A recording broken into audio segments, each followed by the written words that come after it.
Magandang araw po sa inyong lahat. Ang kwentong inyong mapapakinggan ay tungkol kay Ramil na anak ng isang malupit na antingero na si Celestino. Maraming taon nang nakikipaglaban ang baryo nila mula sa mga gabunan na pinamumunuan ni Dubalag. Ang nais ni Celestino ay sumunod si Ramil sa yapak nito. Pero iba ang gustong mangyari ni Ramil sa kanyang buhay. Ang gusto niya ay maging isang simpleng tao na malayo sa kaguluhan sa kanilang baryo. Ngunit nang patawan ng matinding sumpa si Celestino ni Dumalag, ay napilitan si Ramil na sundin ang nais ng tatay niya para sa kanya. Makakaya nga ba ni Ramil na tapusin ang kasamaan ng mga gabunan sa kabila ng kulang siya sa kakayahan para maging isang malupit na antingero? At malalaman pa ba niya ang lunas sa sumpa na dumapo kay Celestino bago ito tuluyang mahulog sa patibong ng kamatayan? Ngunit bago po ang lahat, mga idol, huwag po nating kalimutang mag-subscribe, mag-like at i-hit ang notification bell sa aking mga YouTube channel na The Voice Addict at Apong Isaak para sa mas marami pang makapigil hininga na kwentong aswang at katatakutan mula sa mundo ng kababalaghan. Umpisahan na po natin ang kwento. Maghanda ka ngayong gabi, Ramil. Bilog ang buwan, kaya paniguradong sasalakay na naman sina Dumalag sa ating baryo. Pero tay, hindi ko pa po nahahasa ang aking itak eh. Puno pa nga po yun ng kalawang eh, kaya kahit kahoy po, hindi nun magagawang putulin. Hindi ba't palagi ko sinasabi sa'yo na palagi mong hasain ang itak mo? Ano pa't ipinamana ko yun sa'yo? Hindi mo ba alam na ang itak na yon ay ipinamana pa sa akin ng yung lolo na kilala ring antingero nung araw? Sa ginagawa mong pagpapabaya sa itak na yun, anak, ay parang nilapastangan mo na rin ang alaala ng yung lolo. Pasensya na po kayo, tay. Talagang nakalimutan ko pong hasain ang itak ko eh, dahil nagpunta po ako sa bayan kaninang umaga. Hapon na po akong nakabalik eh. Nawala po talaga sa isip ko na bilog pala ang buwan mamayang gabi. At ano naman ang ginawa mo sa bayan?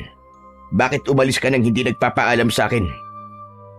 Tay, kumuha po ako ng exam para sa scholarship sa kursong gusto ko pong kunin sa kolehiyo. Tay, nakapasa nga po ako eh. Wala po tayong babayaran sa 4 na taong kurso na kukunin ko, tay. Ang problema lang po natin ay yung pambaon ko po at pamasahe ko po sa araw-araw. Pero tay, pwede naman po akong maghanap ng murang boarding house eh, na malapit po doon sa school, kung saan po ako papasok. Tapos maghahanap din po ako ng trabaho kahit sa mga kainan, para doon ko na po kukunin ang aking allowance. Ay nako, pinag-usapan na natin ang tungkol sa pag-aaral mo, Ramil. Hindi ba sabi ko sa'yo, ay saka ka na lamang mag-aral kapag natapos na ang problema natin kay Dumalag? Saka ka na mag-aral kapag napatay na natin ang pesting gabunan na yon. Pero tay, sayang naman po yung scholarship eh. Saka napakatagal na pong panahon na nakikipaglaban kayo kay Dumalag, pero hanggang ngayon po, buhay pa rin siya. Baka po matanda na ako bago pa po ako makapag-aral kapag hinintay ko pa po na matalo niyo siya. Napakarami niyo na pong ginamit na agimat at anting-anting. Pero hanggang ngayon po, buhay na buhay pa rin si Dumalag. Sandali nga. Iniinsulto mo ba ang kakayahan ko bilang isang antingero? Para sa iyong kaalaman, Ramil, hindi normal na aswang si Dumalag. Siya ay isang pinuno ng mga gabunan. May kakayahan siyang gumamit ng itim na kapangyarihan. Kaya mahirap talaga siyang matalo at mapatay. Pero, tay, baka po pwedeng kayo na lang po makipaglaban po kay Dumalag. Hayaan niyo na lang po ako mag-aral. Tay, pangarap ko po kasi talaga na makapagtapos po sa kolehiyo. Hindi naman po to para lang sa akin eh. Kundi para rin po sa inyo. Saka pangarap po ni nanay na makapagtapos po ako ng pag-aaral, di ba? Nangako po ako sa kanya noon, tay, na magtatapos po ako sa pag-aaral ko bago po siya namatay. Hindi ko naman sinabing huwag kang magtapos sa pag-aaral mo. Ang gusto ko ay pagtuunan mo ng pansin sa ngayon ang pagiging antingero mo at pakikipaglaban kay Dumalag. Kapag napatay na natin siya, saka ka mag-aral. Saka hindi ka ba nahihiya sa mga sinasabi ng mga tao tungkol sa'yo, ha? Hindi man lang daw nila nakikita sa'yo ang husay na dapat ay meron ka. Hindi mo ako dapat ipahiya, Ramil. Nag-iisang anak kita. Kaya dapat ay manahin mo ang galing ko sa pakikipaglaban sa mga aswang at sa paggamit ng mga anting-anting. Pero kasi tay... Tama na, Ramil. Bilisan mo ng pagkain mo dyan at pagkatapos hasain mo ng itak mo. Hindi ka muna mag-aaral. Tapos ang usapan. May lungkot sa mga mata na tinignan ng 17 taong gulang na si Ramil ang kanyang ama. Umasa siya na matutuwa ito dahil nakakuha siya ng scholarship. Pero iba ang naging reaksyon nito. Tila mas importante pa rito ang reputasyon ng kanilang pamilya kaysa sa magandang kinabukasan niya sa oras na makapagtapos siya ng kolehiyo. Ang tatay ni Ramil na si Celestino ay labis na istrikto. Iginagalang ito sa kanilang baryo bilang ito ang nag-iisang antingero roon. Hindi lang sa pakikipaglaban sa mga aswang nito ginagamit ang kaalaman na meron ito, kundi maging sa panggagamot ng iba't ibang uri ng sakit. Nang dahil sa husay ni Celestino, ay nais nito na maging kagaya nito si Ramil. Bata pa lang si Ramil, ay inumpisahan na siya nitong turuan sa paggamit ng iba't ibang uri ng anting-anting at agimat. Nung una, ay interesado siya. Pero habang nagkakaisip siya, ay napagtanto niya na hindi niya gustong sundan ang yapak ng tatay niya. Nais ni Ramil na maging isang guro sa elementarya at ang bagay na yon ay labis na tinututulan ni Celestino dahil gusto nito na mag-focus si Ramil sa pakikipaglaban sa pinunong gabunan na si Dumalag. Pagsapit ng 10:00 ng gabi, ay nakaharang na sina Ramil at Celestino sa bukana ng kanilang baryo. Kasama nila ang ilang matatapang na kalalakihan na handang humarap at makipaglaban kay Dumalag at sa mga alagad nitong gabunan. Katabi ni Ramil ang tatay niya. Parehas silang may hawak na itak, isang anting-anting ang nakatali sa mga itak nila na pinapaniwalaang nagbibigay ng lakas at tapang sa kung sinong nagmamay-ari ng mga yon. Hinasa mo ba ng mabuti ang iyong itak, Ramil? Opo tay. Gusto niyo po bang subukan ko po sa inyo? Si Raulo, hindi ito ang tamang oras para magbiro ka. Nasa isang seryosong sitwasyon tayo ngayon. Masama po bang magbiro? Pinapagaan ko lang naman po ang sitwasyon natin, tay. Saka, sigurado po ba kayong darating sila Dumalag ngayon? Kanina pa po tayo naghihintay dito Pero, hindi ko pa po sila nararamdaman. Sigurado akong darating sila. Hindi mo ba napansin? Sa mga nakalipas na pag-atake ni na Dumalag, ay umaatake sila tuwing bilog ang buwan. Maging matyaga ka lang sa paghihintay at talasan mo mabuti ang iyong pakiramdam. Hinigpitan ni Ramil ang pagkakahawak sa kanyang itak. Iginala niya ang kanyang mga mata sa kadilimang nasa kanilang unahan. Inasahan niya na anumang sandali ay darating na sila Dumalag at magsisimula na ang kanilang pakikipaglaban. Ngunit lumipas ang ilang oras, pero kahit anino ng mga gabunan ay wala silang nakita. Hanggang sa unti-unti nang lumitaw ang araw sa silangan Tay, sumisikat na po ang araw ah. Pwede na po siguro tayong umuwi. Tignan niyo po ang mga kasama natin oh. Kawawa naman po sila. Mukhang inaantok na po eh. Tama ka, anak. Hindi na nga darating ang ating mga kalaban. Tumayo si Celestino sa harapan ng lahat at saka yun nagsimulang magsalita ng malakas upang marinig ng lahat. Mga kasama, ngayon ay maaari na kayong umuwi sa inyong mga bahay para matulog at magpahinga. Malapit nang sumapit ang umaga at malabo nang dumating pa sina Dumalag. Pero wag ninyong isipin na nasayang ang ating ginawa simula kagabi. Maganda na nasisiguro natin na ligtas ang ating baryo. Patuloy kayong magsanay sa pakikipaglaban at magkikita tayo muli sa susunod na kabilugan ng buwan. Isa-isa nang umalis ang mga kalalakian hanggang sina Ramil at Celestino na lamang ang natira sa bukana ng baryo. Napansin ni Ramil na tila nag-iisip ang kanyang ama. Nakatingin ito sa kawalan habang seryoso ang muka. Tay, ayos lang po ba kayo? Nakapagtataka. Bakit hindi sumalakay sila Dumalag kagabi? Inaasahan ko na sasalakay sila dahil bilog ang buwan. Oh, ayaw niyo po ba nun, Tay? Hindi tayo nakipaglaban sa mga gabunan? Ibig sabihin, wala sa atin ang kailangan magbuwis ng buhay. Hindi ka talaga nag-iisip ano? Dahil sa hindi sumalakay kagabi sila Dumalag, ay hindi tayo nagkaroon ng pagkakataon na patayin sila. Ibig sabihin, ay sa susunod na buwan, ay kailangan na naman natin silang labanan.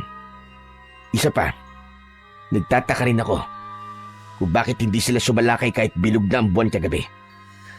Malakas ang kutob ko na mali ang aking naisip na umaatake sila tuwing bilog ang buwan. Teka, ang ibig niyo po bang sabihin, maaaring kahit kailan po ay aatake sila? At hindi natin yun mapaghahandaan? Mabuti naman at nag-iisip ka na. Tama ka, Ramil. Kaya kailangan nating kausapin ng mga kalalakihang nakikipaglaban sa mga gabunan. Kailangan kong sabihin sa kanila na gabi-gabi ay dapat magbabantay na tayo sa ating baryo. Pero Tay, hindi po ba mahirap yun para sa kanila kung gabi-gabi po silang magbabantay? Wala silang pagpipilian, kundi ang gawin ng bagay na yun, anak. Para naman yung sa kaligtasan nating lahat eh. Isa pa, pwede namang hatiin ng bawat magbabantay. Wala naman akong sinabi na dapat ay lahat magbabantay gabi-gabi. Pero, saka na natin pag-usapan ng bagay na yan. Umuwi na tayo para makapagpahinga na rin tayong dalawa. Mabuti pa nga po. Inaantok na po talaga ako eh. Naunang naglakad si Celestino patungo sa kanilang bahay. Agad namang sumunod dito si Ramil. Kahit paano ay nagpasalamat siya dahil hindi sila nakipaglaban sa mga gabunan nung nakaraang gabi. Kung siya kasi ang masusunod, ay nais niyang mabuhay ng normal at walang mabigat na responsibilidad na pinapasan. Nauunawaan naman ni Ramil si Celestino kung bakit nito nais na mapatay ang pinunong gabunan na si Dumalag. Bata pa lang siya ay umaatake na si Dumalag at ang mga alagad nito sa kanilang baryo sa dahilang hindi niya alam. Basta't ang tanging alam lang niya ay nais patayin ni Dumalag ang ama niyang si Celestino. Simula noon ay ang tatay niya na ang nangunguna sa pakikipaglaban kay Dumalag. Ngunit sa kabila ng tapang at husay ni Celestino ay marami pa ring tao ang namatay nang dahil sa kalupitan ng mga gabunan. Pagdating ni Ramil at Celestino sa kanilang bahay, ay agad na humiga si Ramil sa papag upang doon ay matulog. Ngunit halos 1 oras pa lamang siyang nakakatulog nang gisingin siya ng kanyang amang si Celestino. Pupungas-pungas na bumangon si Ramil kahit nais pa sana niyang matulog. Tay, bakit niyo po ba ako ginising? Mag-iisang oras pa lang po akong nakakatulog eh. Sapat na ang oras ng tulog mo. Sumunod ka sa akin sa labas dahil kailangan natin magsanay. Po, nang ganito po kaaga. Tay naman, baka pwedeng matulog muna tayo. Alam niyo naman pong magdamag tayo naghintay sa mga gabunan kagabi, di ba? Tay, robot po ba kayo? At parang hindi po kayo nakakaramdam ng antok at pagod? Pambira naman yan, oh. Hindi mo talaga siniseryoso ang lahat ng nangyayari sa baryong to, no? Matanong nga kita. Kailan mo mapagtutuunan ng pansin ang pagsasanay mo? Para maging kagaya mo ko, Haramil. Kapag ba namatay na ako? Huwag naman po kayo magsalita ng ganyan, Tay. Matagal pa po bago po kayo mawala. Saka hindi po ba sinabi ko na po sa inyo nun na ayoko pong maging antingero eh. Gusto ko pong maging guro. Gusto ko pong magturo sa mga bata. Tigilan mo na nga ang pangarap mo na yan. Ang pagiging guro ay para lamang sa mga babae. Mali po kayo, Tay. Hindi po ba siya ng kasirayan ng isang tao para maging isa siyang guro? Marami na pong lalaking teacher ngayon. Kahit ano pang sabihin mo, ay hindi mo na mababago ang isip ko. At isa pa, huwag ka na nga marami sinasabi. Sumunod ka na lang sa akin sa likod ng bahay para makapagsimula na tayo sa iyong pagsasanay. Sinasayang mo ang oras ko. Hindi na nakapagpaliwanag pa si Ramil dahil tinalikuran na siya ng kanyang amang si Mang Celestino. Dere-derecho itong lumabas ng kanilang bahay. Wala nang nagawa si Ramil kundi ang sundan ang kanyang ama.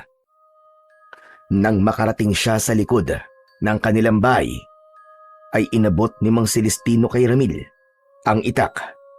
May hawak ding itak si Mang Celestino at tumayo ito na parabang anumang sandali ay aatakihin nito si Ramil. At yun na nga, mabilis na umatake si Mang Celestino kay Ramil. Tatagain sana siya nito, pero mabilis na naisangga ni Ramil ang kanyang itak. Nagulat siya nang bigla siyang sinuntok ni Mang Celestino sa kanyang tiyan. Pakiramdam ni Ramil ay mawawalan siya ng ulirat sa lakas ng suntok na kanyang natanggap. Agad na pinilipit ni Celestino ang braso ni Ramil at napasigaw siya sa sakit hanggang sa kumawala na sa kamay niya ang itak. Aray! Aray ko, tama na po, Tay! Tama na! Aray ko, sakit! Masakit na, Tay! Tama na! Baka nabalian po ang braso ko! Malakas na pinakawalan ni Mang Celestino si Ramil. Masama ang tingin ni Mang Celestino sa kanya. Aray ko! Aray, aray, aray! Ang sakit naman po nun, Tay! Parang totoo na po yata yun, ah! Dahil napansin ko na hindi mo siniseryoso ang paraan ko ng pagsasanay sa iyo noong mga nakalipas na araw. Tignan mo nga nangyari. Simpleng pag-atake lang ay nagawa agad kitang suntukin. Paano na lang kung totoong aswang ng kaharap mo? O kaya si Dumalag? Sigurado ko na wala pang 5 segundo ay mapapatay ka na kagad ng kalaban mo.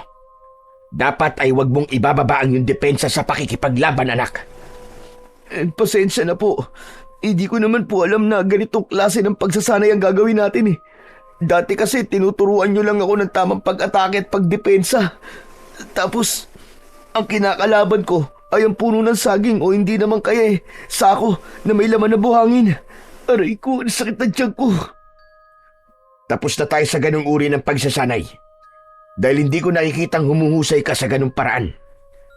Kaya simula ngayon, harapan na tayo maglalaban.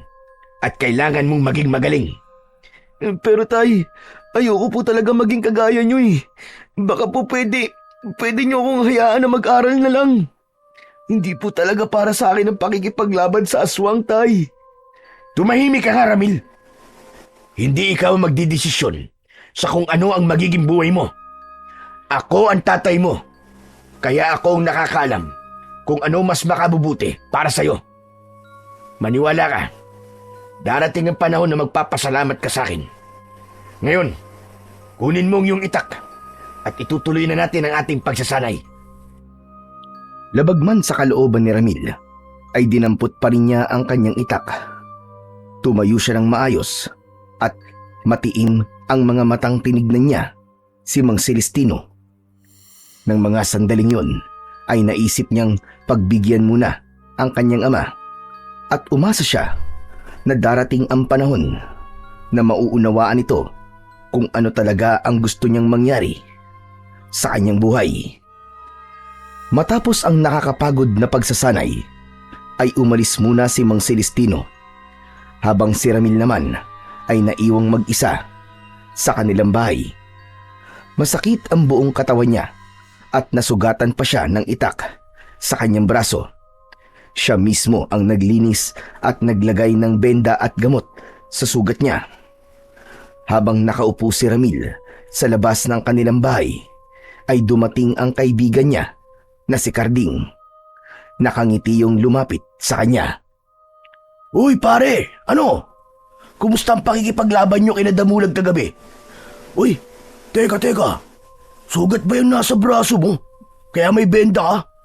Kinagat ba yan ng isa sa mga gabunan? Sayang naman. Hindi ko napanood ang pakikipaglaban nyo. Nakatulog kasi kagad daw kagabi. Uy, ano na? Bakit ang tahimik mo dyan? Magkwento ka naman, bilis! Ay Carding, walang pakikipaglaban sa mga gabunan na nangyari kagabi. Ano ka mo? Bakit naman wala? Hindi ba bilog ang buwan kagabi? Naku po, ibig sabihin, aatake na naman sila Dumalag sa susunod na pagbilog ng buwan. Kasi hindi niyo pa siya napapatay. Wala talaga Carding, wala. Magdamag kaming naghintay at nagbantay hanggang sa sumapit ang madaling araw. Pero kahit isang gabunan, walang dumating.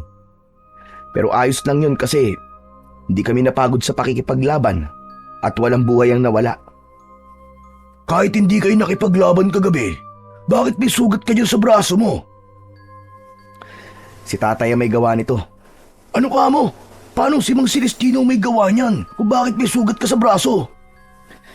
Nagsanay kasi kami kanina tapos talagang naglaban kami gamit ang aming kanya-kanyang itak. Kaya yun, nasugatan niya ako ng di sinasadya.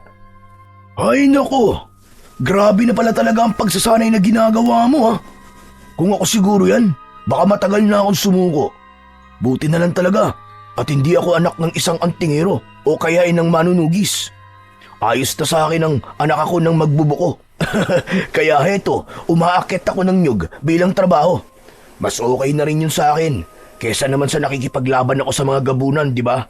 Saka, gusto ko naman talaga ang trabaho ko eh. Nag-e-enjoy ako sa ginagawa ko. Pare, tanong lang, anong pakiramdam na nagagawa mo ang gusto mong gawin? Yung pwede mong sundin kung anong gusto mong gawin sa buhay mo? Siyempre, masaya. Saka masarap sa pakiramdam na hinahayaan ako ng mga magulang ko kung anong gusto kong gawin. Nag-iipon na nga sila ngayon ng pera para makapag-aral ako sa kolehiyo eh. Gusto ko kasing kumuha ng kahit 2 taong kurso sa pag-aaral ng computer. Alam mo na, iba pa rin kapag nakatapos ka sa kolehiyo, di ba? Mabuti ka pa, Carding. Nagagawa mo ang gusto mo. Ako kasi, gusto ko talagang maging isang teacher. Pero ayaw ni tatay eh. Gusto ko mag-aral sa kolehiyo, pero ang sabi niya ay pagtuunan ko muna daw ng pansin ang pakikipaglaban namin kay Dumalag. Saka na raw ako mag-aral kapag napatay na namin ang pinuno ng mga gabunan. Ayaw mo ba nun? Kapag natalo niyo na si Dumalag, tatatak ang pangalan mo sa kasaysayan ng ating baryo hanggang sa mga susunod na henerasyon ay maaalala kayo ng mga tao dito. Kumbaga magiging isa kang bayani, Chong. Sisikat ka at hahangaan ng lahat. Ang astig kaya nun. Hindi naman kasi ganun ang buhay na gusto ko eh. Tsaka wala akong planong sumikat, Chong. Ang tanging gusto ko lang ay isang normal na buhay. Yung hindi ako natatakot na baka isang gabi ay bigla na lamang akong papatayin ng kung sinong aswang. Kasi isa akong manunugis at malaking banta sa kanila. Naiintindihan naman kita sa sentimiento mo, Chong. Pero siguro nga ay tama si Mang Celestino. Kailangan mo muna mag-focus sa pakikipaglaban kay Dumalag. Nakasalalay kasi sa kamay niyong kaligtasan nating lahat eh. Habang buhay pa kasi si Dumalag, hindi magkakaroon ng katahimikan dito sa lugar natin. Ilang taon na tayong nabubuhay sa takot, aba. Dahil sa mga pesting gabunan na yun. Ewan ko ba, Karding? Pero hindi talaga ganitong buhay ang gusto ko para sa akin eh. Sana naman ay dumating ang panahon na maiintindihan ako ni tatay at hahayaan niya ako na gawin kung ano ang gusto kong mangyari sa buhay ko. Isang malalim na paghinga ang pinakawalan ni Ramil. Naisip niya na buong buhay niya ay wala siyang ginawa kundi ang sumunod kay Mang Celestino. Kahit ayaw niyang maging manunugis ng mga aswang at antingero, ay sinunod niya pa rin ito dahil ayaw niya na magalit ito sa kanya. Bukod doon, matindi rin ang bigat ng responsibilidad na nasa balikat niya, lalo na't nag-iisa siyang anak ni Mang Celestino. Iniisip ng lahat na magiging kagaya siya ng kanyang ama at magiging kasing tapang at husay siya nito pagdating sa pakikipaglaban sa mga aswang. Nang umalis na si Karding, ay nagsimula ng magluto si Ramil ng pananghalian. Nagprito siya ng isda at nagluto ng instant noodles. Kasabay nun ay nagsaing na rin siya. Pagsapit ng tanghali ay bumalik na si Mang Celestino. Napansin ni Ramil na seryoso ang muka ng tatay niya at tila pasa nito ang lahat ng problema sa mundo. Hindi mo na pinansin ni Ramil ang hindi magandang timpla ng kanyang tatay. Tinapos niya ang paghahain at sa kanya ito tinawag para makakain na silang dalawa. Hanggang sa nakaupo si Celestino ay tila hindi pa rin maganda ang pakiramdam nito. Tay, okay lang po ba kayo? May nangyari po ba sa labas at parang pasan niyo po lahat ng problema sa mundo? Sila Dumalag. Sumalakay sila kagabi. Po? Paano po sumalakay? Hindi po ba hindi naman sila sumalakay kagabi? Ano pong sinasabi niyo? Nananaginip po ba kayo, Tay? Sinabi na sumalakay sila kagabi. Pero sa ibang baryo. Sa Santa Ana sila sumalakay. Ano po? Sa Santa Ana? Oo. Sa Santa Ana kung saan walang kahit na isa ang may kakayahan na makipaglaban sa mga aswang. Hindi naging handa ang mga tao. Kaya napakaraming namatay sa kanila. Sinabi sa akin ni Kapitan Arnel ang lahat. Nakarating sa kanya ang pangyayaring yan dahil humingi ng tulong sa kanya ang kapitan sa Santa Ana. Ang ibig po bang sabihin ay sumasalakay pa rin sina Damulag tuwing bilog ang buwan? Pero sa Santa Ana naman?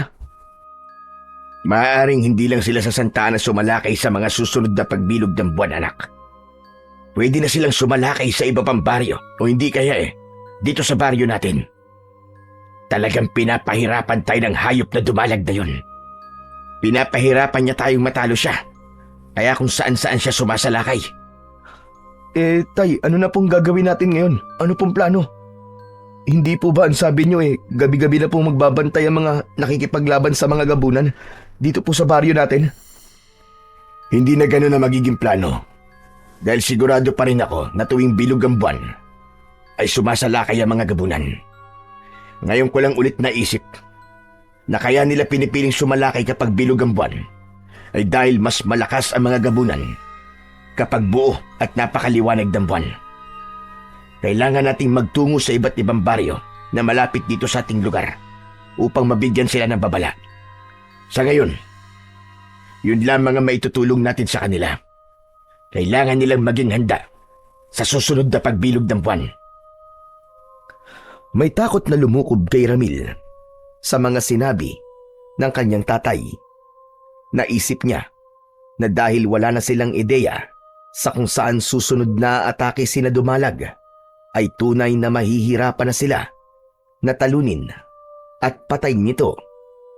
Sa mga sumunod na araw, ay nagtungo sina Ramil at Mang Celestino sa iba't ibang baryo upang balaan ang mga tao tungkol sa panganib na dala ni Dumalag at ng mga alagad nitong gabunan.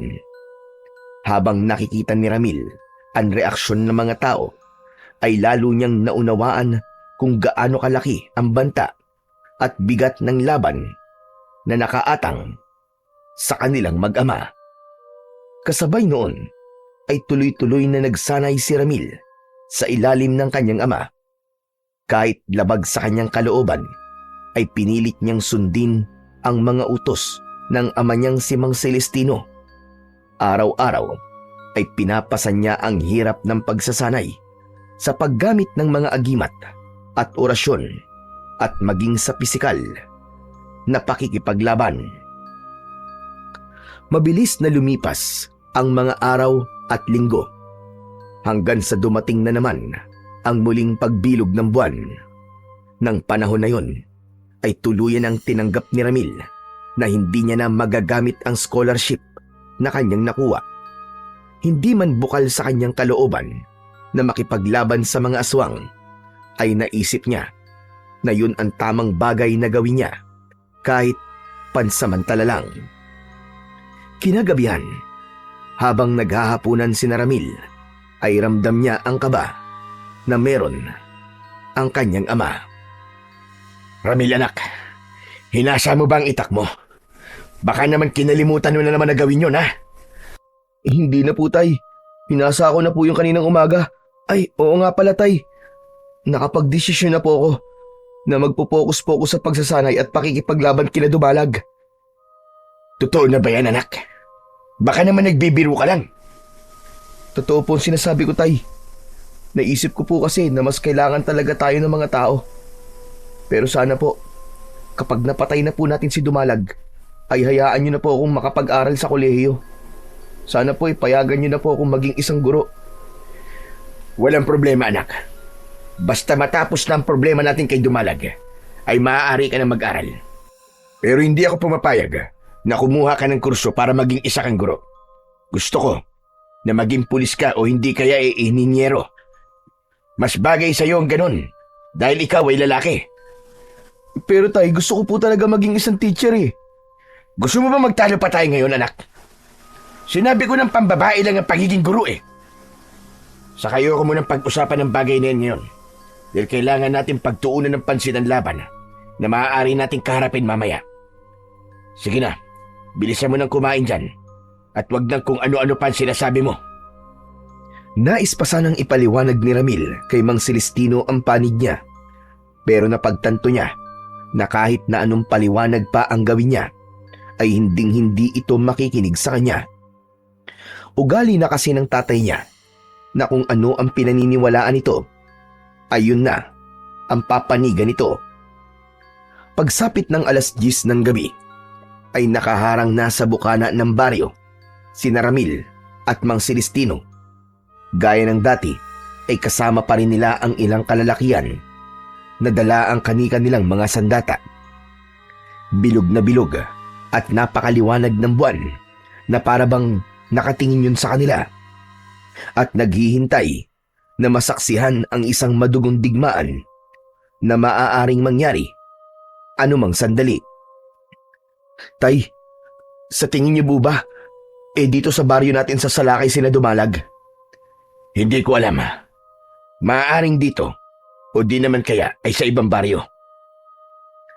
Sana naman ay naghanda din ang mga tao sa ibang baryo para kahit papano ay hindi na mangyari yung nangyari sa Santa Ana. Sinabihan na natin sila kung ano ang pwedeng mangyari ngayong gabi. Nasa sa kanila na yun kung maniniwala sila at gagawa ng hakbang para protekta ng kanilang mga sarili. Sa ngayon, kailangan natin protekta ng ating baryo dahil ako naman talaga ang pakay ni Dumalag. Alam niyo po, ang tagal niyo na pong nakikipaglaban kay Dumalag. Ang sabi niyo po ay gusto niya kayong patayin pero hanggang ngayon ay hindi ko pa rin po alam ang totoong dahilan kung bakit niya po yun gustong gawin sa inyo. Ang tagal niyo na pong nakikipaglaban pero hanggang ngayon ay hindi niyo pa rin sinasabi sa akin ang totoong dahilan kung bakit po kayo gustong patayin ni Dumalag. Hindi pa ba malinaw sa iyo ang lahat, anak? Hindi mo ba naiisip na kaya ako gustong patayin ni Dumalag dahil isa akong malaking tinik sa lalamunan niya? Alam niya na ako ang pinakamatindi niyang kalaban, kaya malamang na nais niya akong mawala. At alam niya na hindi niya ako mapapatay dahil meron akong ginagamit na anting-anting laban sa kanya. Kaya gagawin niya ang lahat ng paraan para mabura ko rito sa mundo. Sa bagay, tama po kayo. Pasensya na po kung masyado po ako matanong, Tay. Matagal na po kasing gumugulo yan sa isipan ko eh. Ngayong nasagot ko ng tanong mo, pwede bang manahimik ka na at talasan mong yung pakiramdam? Oo po. Pasensya na po ulit.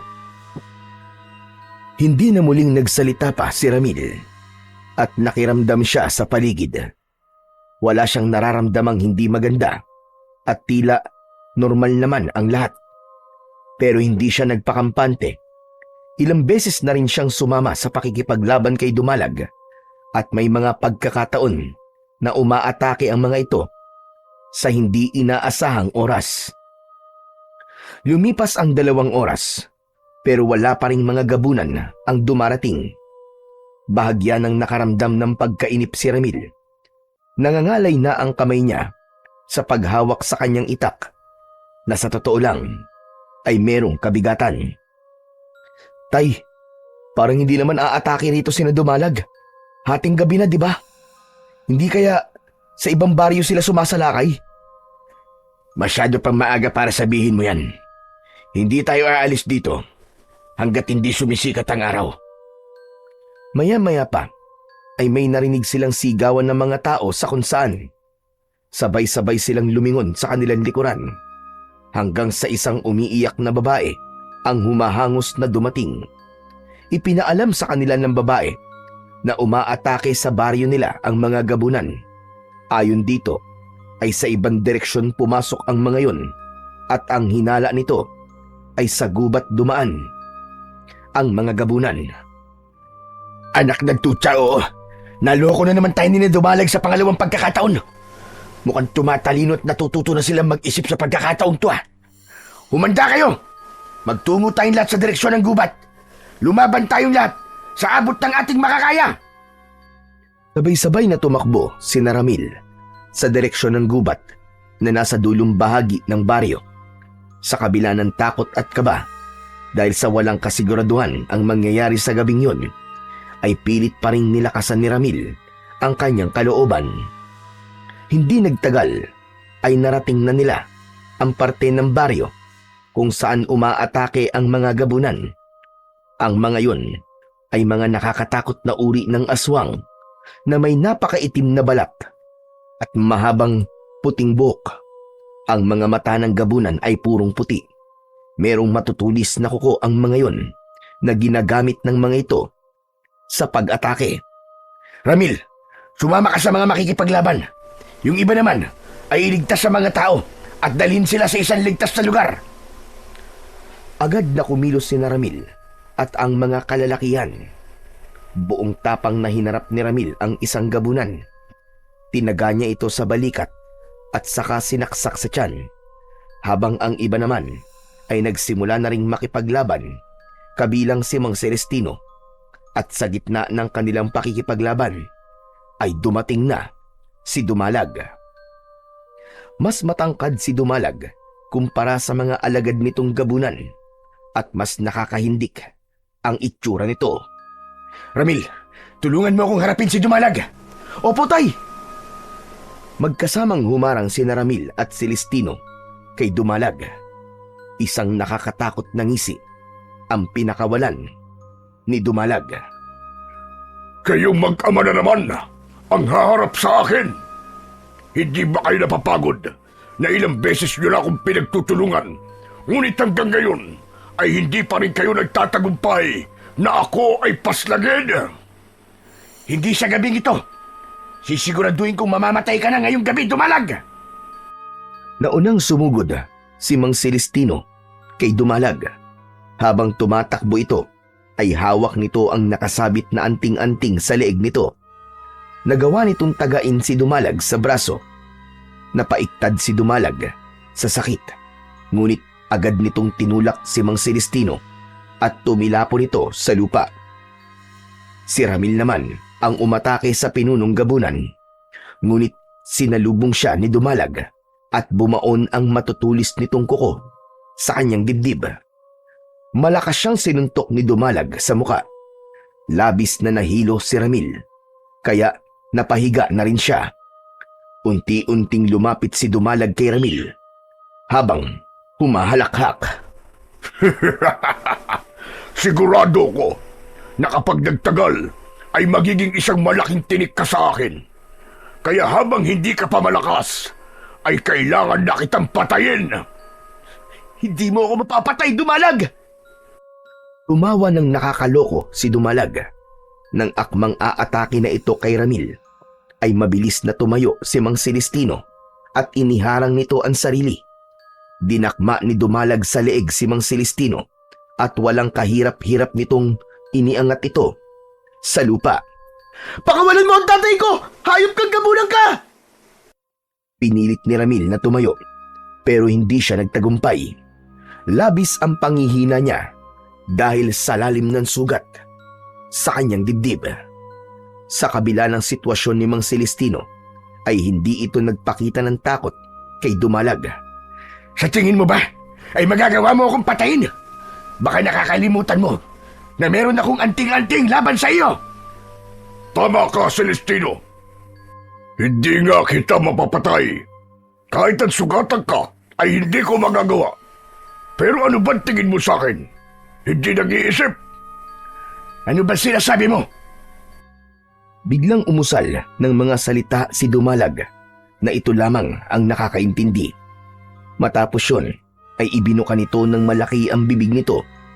Mula sa loob ng bunganga ni Dumalag ay may lumabas na itim na usok at pumasok ang usok na yon sa bunganga ni Mang Celestino.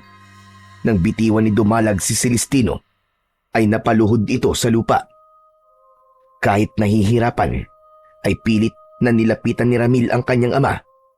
Panay ang ubo ni Mang Celestino na parabang masusuka na ito. Anong ginawa mo sa akin, hayop ka?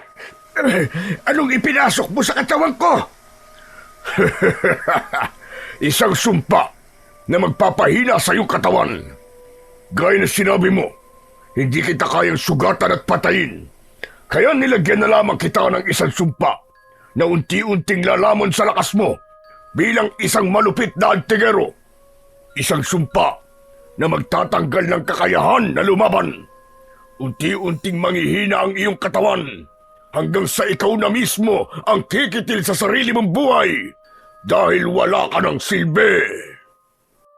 Matapos yung sabihin ni Dumalag ay mabilis yung nawala sa harapan ni Ramil, habang ang mga alagad nito ay sumunod na rin dito hanggang sa wala ng kahit isang gabunan ang natira maliban sa iilan na kanilang napatay.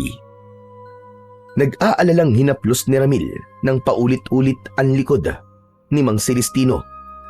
"Tay, ayos lang po ba kayo? Ano po nararamdaman nyo?" Hindi ako makahinga ng maayos, anak.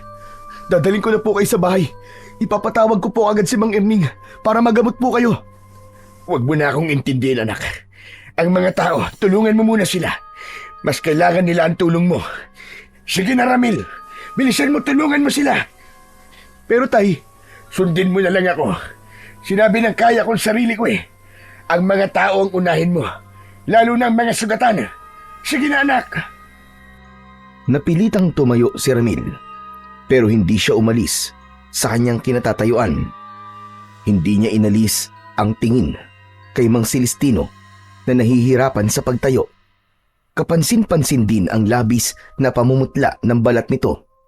Nang tuluyan ng nakatayo si Mang Celestino, ay bigla itong nawalan ng malay. Muntik na itong bumagsak sa lupa, pero agad itong nasalo ni Ramil.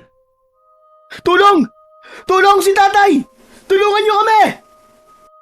Mabilis namang tumugon ang mga tao sa paghingi ng tulong ni Ramil.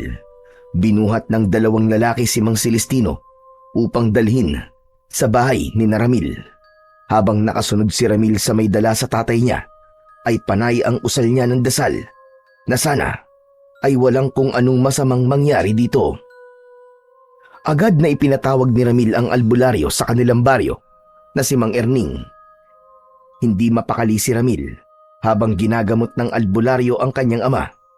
Nang umalis si Mang Erning ay hindi pa rin nagigising si Mang Celestino. Ngunit ayon kay Mang Erning ay mukhang napagod lang si Mang Celestino sa pakikipaglaban, kaya ito nawalan ng malay. Kinabukasan, pagsapit ng umaga, ay wala pa ring malay si Mang Celestino. Labis na ang pag-aalala ni Ramil, lalo na't yun ang unang beses na nangyari yun sa kanyang ama. Habang binabantayan ni Ramil si Mang Celestino sa silid nito, ay dumating naman ang kaibigan niyang si Carding. Pumasok na ito sa mismong kwarto ni Mang Celestino. Nabalitaan ko ang nangyari kay Mang Celestino kagabi, pare. Hanggang ngayon ba ay hindi pa rin siya nagkakamalay? Hindi pa, pare. Ang sabi ni Mang Erning ay hintayin ko na lang daw na magising si tatay. Pero nag-aalala kasi ako kasi simula kagabi ay hindi pa siya gumigising. Ano ba kasi talaga ang nangyari? Parang ngayon lang to nangyari sa kanya, di ba?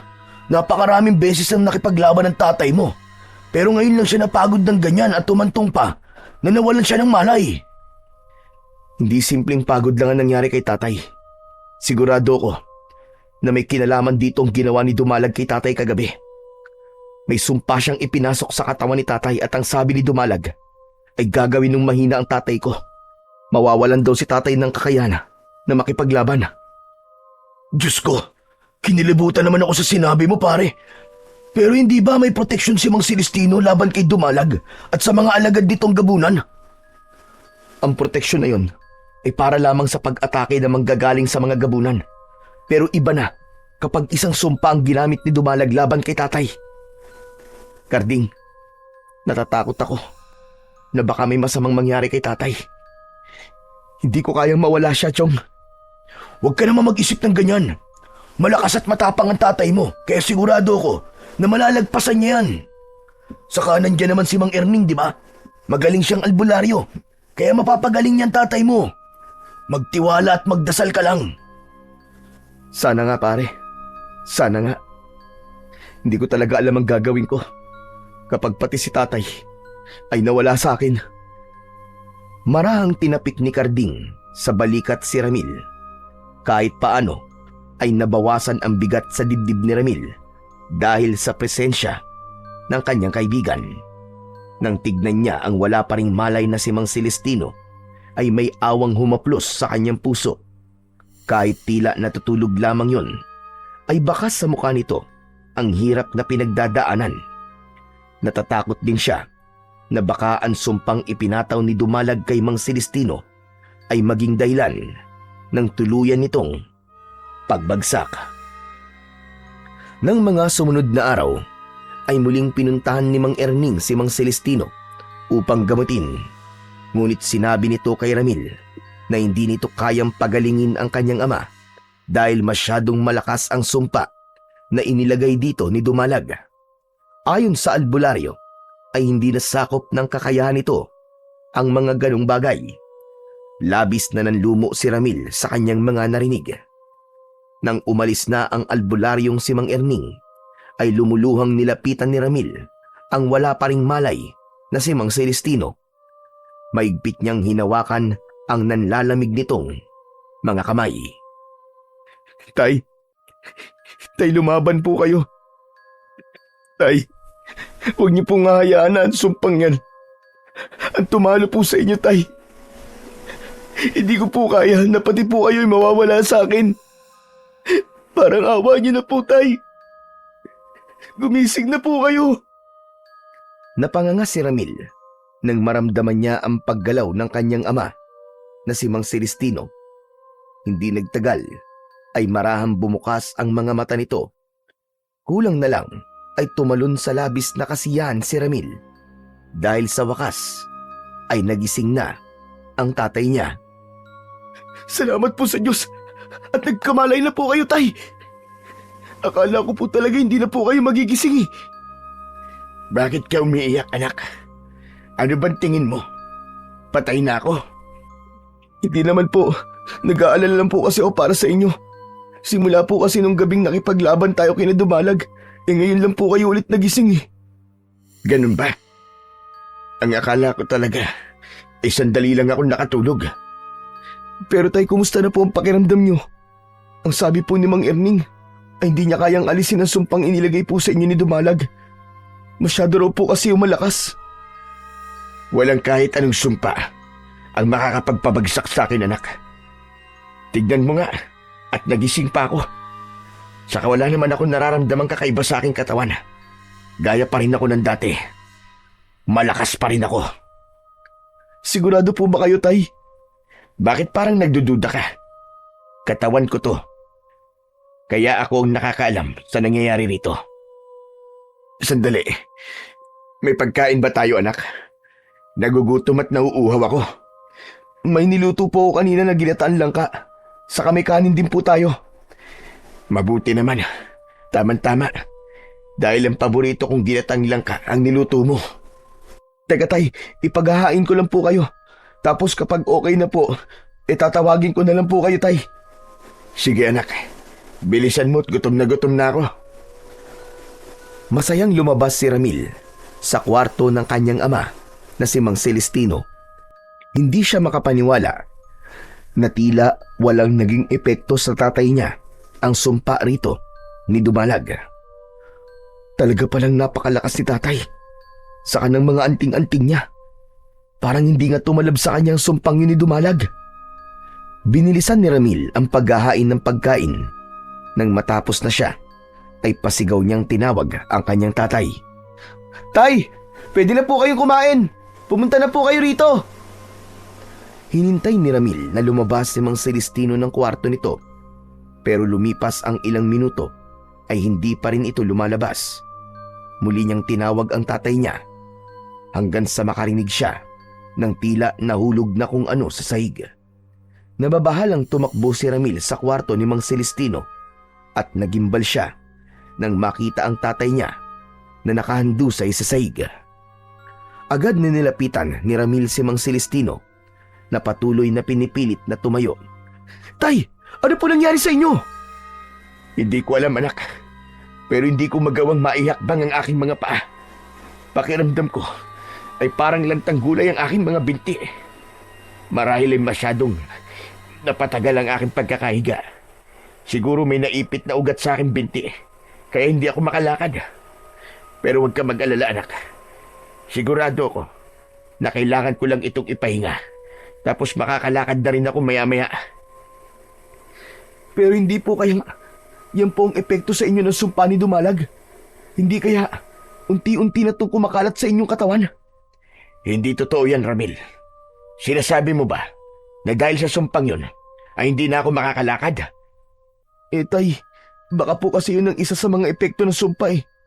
Hindi po ba sinabi ni Dumalag na mawawalan po kayo ng kakayahan na makipaglaban? Tumahimik ka nga. Hindi totoo ang mga sinasabi mo. Hindi ako pwedeng mawalan ng kakayahan na makapaglakad. Ako ang pinakamahusay at matapang na antingero sa baryong ito. Hindi to pwedeng mangyari sa akin. Tay, huminahon lang po kayo. Tatawagin ko lang po si Mang Erning. Baka mabibigyan niya ng lunas ang nangyayari sa inyo. Bilisan mo, anak. Hindi ako pwedeng magtagal ng ganito. Nagmamadaling umalis si Ramil ng bahay nila. Tumakbo siyang nagtungo sa bahay ni Mang Erning at sinabi niya rito na nagising na ang tatay niya, ngunit hindi naman ito makalakad. Sumama si Mang Erning kay Ramil at agad nitong tinignan si Mang Celestino. May mga ginawang orasyon at kakaibang uri ng panggagamot ang albularyo, pero sa huli ay nabigo ito. Diretsang sinabi ni Mang Erning kay Mang Celestino na ang pagkawala ng kakayahan nitong makapaglakad ay bahagi ng sumpa ni Dumalag at yun ay umpisa pa lang. Nagbabala ang albularyo na dapat ay maging handa si Mang Celestino sa iba pang hindi magagandang bagay na maaaring mangyari sa tatay niya. Nang umalis muli si Mang Erning ay nakita ni Ramil sa unang pagkakataon na nanghihina ang kanyang ama. Nakahiga ito sa papag habang nangingilid ang luwa. Umupo si Ramil sa gilid ng papag. Huwag po kayo mag-alala dahil maghahanap po ako ng ibang albularyo na pwede pong gumamot sa inyo. Naniniwala po ako na babalik ang dati niyong lakas, Tay. Masyado kong minaliit si Dumalag. Hindi ko akalain na kaya niyong gumawa ng ganitong uri ng sumpa. Paano kung muli silang umatake sa baryo natin? At sa susunod na pagbilog ng buwan, paano ko pa may pagtatanggol ang mga tao rito? Ako ang inaasahan nilang poprotekta sa kanila. Pero tignan mo, sa tingin mo ba, ay magagawa ko pa makipaglaban? Kung kahit pagtayo, ay hindi ko magawa. Huwag niyo po munang isipin ang pakikipaglaban sa mga gabunan, Tay. Ang kailangan niyo po ay magpahinga. Isa pa, nandito naman po ako eh. Ako po muna ang mangunguna sa pakikipaglaban. Nagpapatawa ka ba, Ramil? Tignan mo nga. At nagawa kang sugatan ni Dumalag sa iyong dibdib sa kabila ng napakahabang taon na sinanay kita sa pakikipaglaban. Yan ba ang sinasabi mo mangunguna? Huwag mo akong pinapatawa, Ramil. Nahihiyang napayuko si Ramil. Labis ang panliliit na kanyang naramdaman sa sinabing yon ng kanyang ama.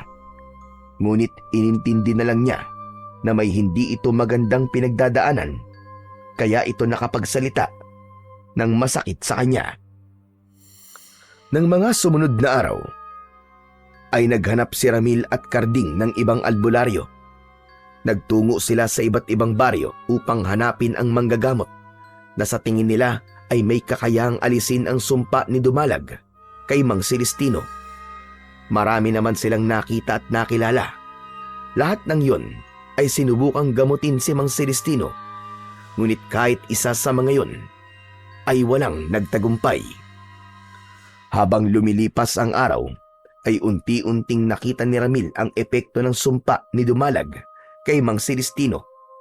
Nagsimulang bumagsak at mamayat ang katawan nito. Sa loob lamang ng isang linggo, ay tila tumanda na ito ng ilang taon. Hindi na rin ito halos makagalaw sa higaan nito. Sa kabila ng kalunos-lunos na nangyayari kay Celestino, ay hindi ipinakita ni Ramil na naaawa siya rito. Alam niya kasi na mataas ang tingin ng tatay niya sa sarili nito at isa sa pinakaayaw nito, ang kinaaawaan. Isang araw, binisita si Ramil ng kaibigan niyang si Karding. Nag-usap ang magkaibigan sa likod ng bahay. Pare, kumusta na pala si Mang Celestino? Palala ng palala ang nangyayari kay tatay, pare. Sa totoo lang, hindi ko na alam ang gagawin ko eh. Halos lahat ng mahuhusay na albularyo ay sinubukan ng gamutin si tatay. Pero wala man lang kahit isa ang nakapagpagaling sa kanya. Huwag ka mawalan ng pag-asa. May awa ang Diyos. Sigurado ako na makakahanap din tayo ng lunas sa sumpang hinidumalag. Sana nga, pare. Naawa na kasi ako kay tatay. Kahit pagsasalita, parang nahihirapan na siya. Hindi ako sanay na nakikita siyang ganun eh. Sanay ako na nakikita ko siyang malakas at nakakakilos ng maayos. Nakakalungkot talaga ang nangyayari sa tatay mo. Ay, oo nga pala. Ilang linggo na lang ay kabilugan na naman ng buwan. Kinausap mo na ba mga nakikipaglaban sa mga gabunan na ikaw muna ang mamumuno sa kanila? Kinausap ko na sila kahapon. Pero pakiramdam ko hindi nila sineryoso mga sinabi ko. Naiintindihan ko naman yun kasi kahit ako, alam ko na hindi ko kayang pangunahan ng pakikipaglaban sa mga gabunan. Sa tingin ko nga, mas magaling pa sa akin yung mga kalalakihan na tumutulong sa amin sa pakikipaglaban kay Dumalag eh. Huwag mo nga sabihin yan, Chong. Masyado mo namang minamalit ang sarili mo. Siguro sa ngayon ay hindi ka pa talaga kasing galing ni Mang Celestino. Pero konting practice lang yan. Magiging magkapantay na kayo. Saka imposibleng hindi ka maging magaling na antingero at manunugis kasi anak ka ni Mang Celestino. Kaya kaibigan kita Napakagaling mo mambola. Uy, hindi ako nambobola, no? Nagsasabi lang ako ng totoo. Yung ibang tao lang naman ang inip na maging magaling ka kagad na para bang napakadaling maging kagaya ni Mang Celestino. Magsasalita pa sana si Ramil nang marinig niya ang malakas na pagsigaw ni Mang Celestino mula sa loob ng bahay. Nagmamadaling pinuntahan ni Ramil ang tatay niya sa silid nito habang nakasunod sa kanya si Karding. Tay, bakit po? May kailangan po ba kayo? Itayo mo ko. Kailangan natin magsanay. Hindi pwedeng walang nagsasanay sa'yo dahil hindi ka magiging kasing galing ko. Kunin mo ang itak ko. Bilisan mo, anak. Pero tay, Hindi po muna niyo maaaring gawin yan eh. Huwag po kayong mag-alala. Sa sandaling gumaling na po kayo, ay magsasanay po ulit tayo. Nangangako po ako na siseryosohin ko na ang lahat para maging katulad niyo po ako. Pakiramdam ni Ramil ay nadurog sa napakaraming piraso ang puso niya nang biglang humagulgol si Mang Celestino. Wala na. Wala na akong silbi sa baryong ito. Hindi ko na kayo kayang protektan mula sa mga gabunan. Mas mabuti pa siguro na mamatay na lang ako kaysa makita ko ang aking sarili na nakahiga sa pesteng papag na ito. Sana'y mamatay na lamang ako. Tay, wag po kayo mawalan ng pag-asa. Makakahanap din po tayo ng lunas sa sumpang yan. Ano ba lunas ang sinasabi mo? Ilang albularyo na ba sinubukan akong gamutin? Hindi ba't hindi mo na mabilang? Pero kahit isa sa kanila, kahit isa'y walang nagawa para pabutihin ang aking kalagayan. Pakiramdam ko, habang tumatagal ay pahina ako ng pahina. Siguro nga'y tama si Dumalag. Mas mabuti pa na mamatay na lang ako. Tay, kapag hinayaan niyo po mamatay kayo, ay matutuwa po si Dumalag dahil nagtagumpay siya sa gusto niyang mangyari. Hindi ba sabi niya, ay ang sumpang yan ang magiging dahilan para gustuin niyo na mawala na lang? Gusto niyo bang mangyari ang sinabi niyang yun, Tay? Nagpatuloy sa pag-iyak si Mang Celestino. Nahahabag na hinawakan ni Ramil ang payat at halos butot balat ng kamay ng kanyang ama. Diretso siyang tumingin sa mga mata nito. Nangangako po ako sa inyo, Tay, nagagaling kayo. At nangangako rin po ako na gagawin ko ang lahat para gawin ang mga bagay na hindi niyo muna magagawa dahil sa sitwasyon niyo ngayon. At isa na po roon, ang pagharap at pakikipaglaban kay Dumalag. Marahang tumango si Mang Celestino habang walang patid ang pag-agos ng mga luwa nito. Umasa si Ramil na kahit paano ay lumakas ang loob ng tatay niya dahil sa kanyang sinabi. Simula noon ay mag-isa nang nagsanay si Ramil sa pakikipaglaban sa mga aswang. Pinag-aralan niya rin ang mga anting-anting ng tatay niya. Kapag may hindi siya alam, ay tinatanong niya si Mang Celestino at sinasagot naman siya nito.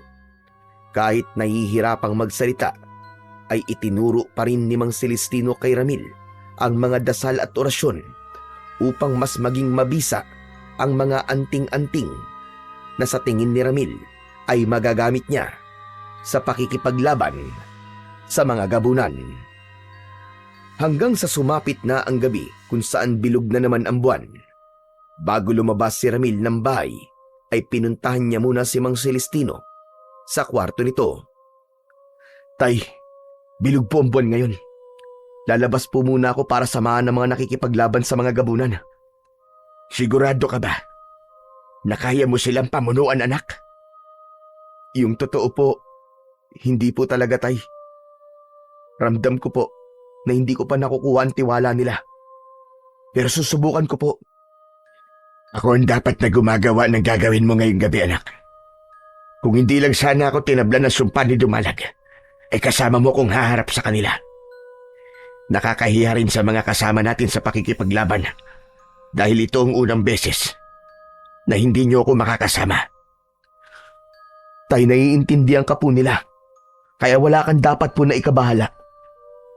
Sige po, aalis na po ako.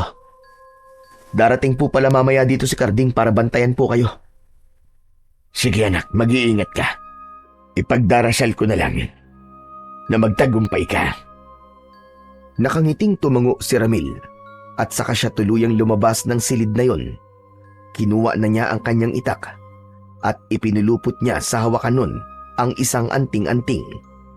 Isang anting-anting pa ang dinasalan niya at sa kanya isinabit yon sa kanyang leeg.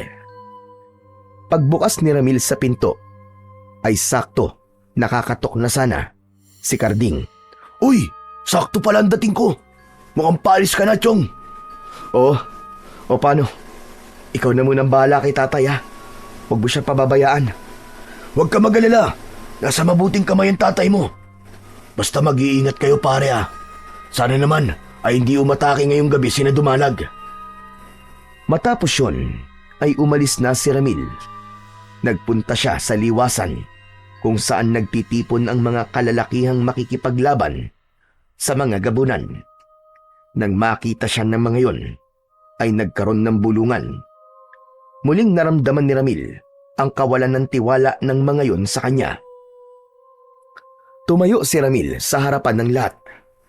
Tumahimik siya upang kunin ang atensyon ng mga kalalakihan, pero kahit isa ay wala man lang tumingin sa kanya. Naisip ko na hindi na lang tayo sa bukana magbabantay simula ngayong gabi, mga kasama. Hahatiin ko kayo sa 2 grupo. Isang grupo ang magbabantay sa bukana at ang isa naman ay sa dulo kung saan dumaan ang mga gabunan nung huli. Huminto muna si Ramil sa pagsasalita nang mapansin niyang wala pa rin sa kanya ang atensyon ng lahat. Patuloy pa rin ang mga yon sa pagbubulungan. Huminga ng malalim si Ramil. Napagtanto niya na kung magiging mabait ang kanyang pagsasalita ay hindi siya papansin ng mga ito. Kaya naman, inisip niya na sa sandaling yon ay siya ang kanyang ama. Kayong lahat! Inuutusan ko kayong makinig sa akin. Baka nakakalimutan nyo na ako ang pansamantalang namumuno sa inyo. Nagulat ang lahat sa pagsigaw na yon ni Ramil. Doon na tumingin ang mga lalaki sa kanya. Kahit paano ay nagpasalamat si Ramil na sa wakas ay nakuha na niya ang atensyon ng mga ito. Mga kasama, alam ko na hindi niyo ako pinagkakatiwalaan at alam ko rin na hindi pa ako kasing galing ng tatay ko. Pero ngayon, wala tayong ibang aasahan kundi ang isa't isa. Hindi ko sinasabi na kaya kong maging pinuno ninyo kagaya ng aking tatay. Ang gusto ko lang ay itrato niyo ako na kaisa nyo. Iisa ang layunin natin at yun ay ang protekta ng ating baryo. Kaya humihiling ako sa inyo na huwag niyo akong itrato na hindi kabilang sa inyo. Mas lalo nating kailangan mag-aisa dahil hindi natin makakasama si tatay. Kung hindi niyo ako papakinggan, sigurado ako na madali tayo matatalo ni Dumalag. Umigil ang bulungan matapos magsalita ni Ramil hanggang sa isa-isa nang lumapit ang mga lalaki sa kanya upang tanungin kung saang grupo na bibilang ang mga ito.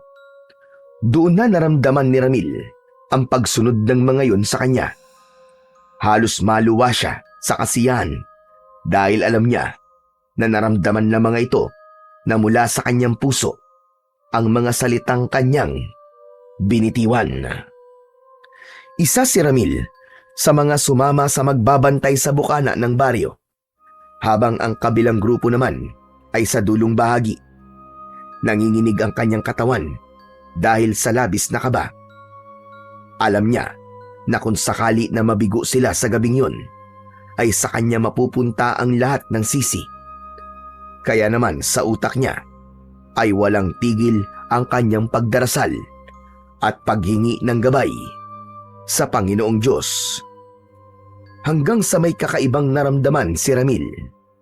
Bumigat ang hangin at tumayo ang balahibo sa kanyang mga braso.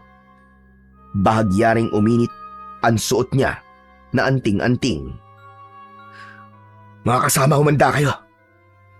Nararamdaman kong paparating na ang mga gabunan. Hindi nagtagal ay nakita na nila ang mga gabunan na mabilis na sumusugod papunta sa kanilang direksyon. Inihanda ni Ramil ang sarili sa pakikipaglaban. Tawagin niyo ang mga nagbabantay sa dulo! Sabihan niyo na nandito ang ating mga kalaban! Huwag nating hahayaan na makarating mga gabunan sa kabahayan! Bilisan niyo mga kasama! Magsipaganda kayo! Mabilis ang galaw ng mga gabunan at ang matutulis na kuko ng mga yon ay kumikislap sa liwanag ng buwan. Hindi nag-atubili si Ramil. Siya ang unang sumugod habang hawak ang kanyang itak. Agad niyang tinaga sa muka ang gabunan na sumalubong sa kanya. Nang nakapatay ng gabunan si Ramil, ay tila nagkaroon ng lakas ang kanyang mga kasama. Sumugod na rin ang mga kalalakian sa mga gabunan at nakipaglaban ang mga yon gamit ang itak, sibat at pana. Ang gabing yon ay napuno ng sigawan ng mga tao at malakas na pag-angil ng mga gabunan. Ngunit sa gitna ng laban ay nakita ni Ramil ang pagdating ng pinuno ng mga gabunan na si Dumalag. Isa sa mga kasama nila ang sinakmal nito sa leeg. Mabilis na tumakbo si Ramil patungo kay Dumalag. "Hoy Dumalag!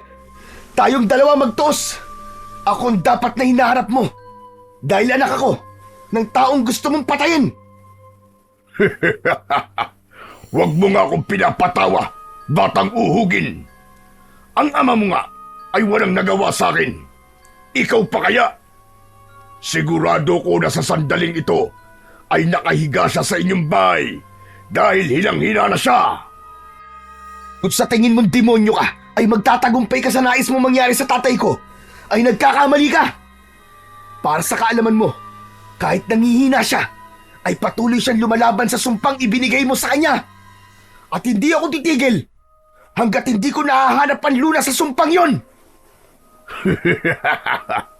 Huwag mo nang sayangin ang pagod mo dahil ako na ang nagsasabi sa'yo. Walang lunas ang sumpang iginawad ko sa tatay mo. Umiim ang bagang ni Ramil at inilabas niya ang kanyang galit sa pamamagitan ng pagsigaw. Sumugod siya kay Dumalag habang nakataas ang kanyang itak. Ngunit sa isang iglap ay malakas siyang sinuntok ni Dumalag sa muka. Napaatras si Ramil at muntik na siyang matumba. Pero mabilis niyang naitukod ang kanyang mga paa sa lupa. Pagkatapos nun, muli siyang sumugod at sinubukan niyang saksakin si Dumalag sa dibdib. Pero sa isang mabilis na galaw ng pinuno ng mga aswang na si Dumalag, ay nagawa nitong kalmutin ang braso niya. Nabitiwan niya ang itak na hawak niya. Saka siya buong lakas na sinipa ni Dumalag sa tiyan. Doon na tuluyang napahiga sa lupa si Ramil. Sa harap niya ay matayog na nakatayo si Dumalag at tila handa nang tapusin ang laban. Paano ba yan? Mukhang mauuna ka pang mamatay sa iyong tatay. Nakakalungkot na mawawala na ang kanyang tagapagmana. Pilit na bumangon si Ramil habang papalapit si Dumalag sa kanya. Pakiramdam niya ay yun na ang kanyang katapusan. Ngunit hindi pa rin siya nawalan ng pag-asa. Nang malapit na si Dumalag kay Ramil, ay isang hindi inaasahang tao ang biglang dumating.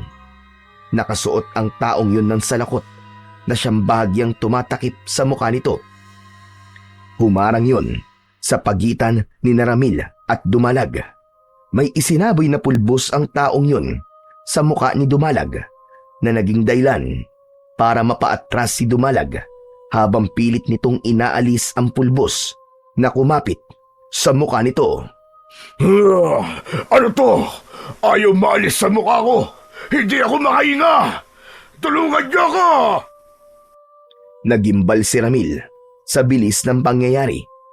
Hindi niya akalain na isang estranghero ang biglang susulpot at yun ang magiging dahilan upang umatras at umalis sina Dumalag at ang mga alagad nitong gabunan.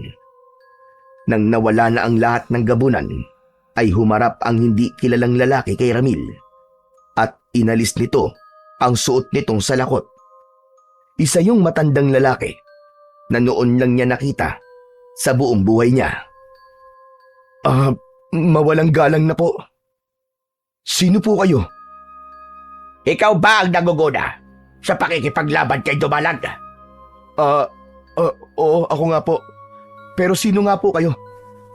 Bakit niyo po ako iniligtas? Mamaya ko na sasagutin ang lahat ng tanong mo.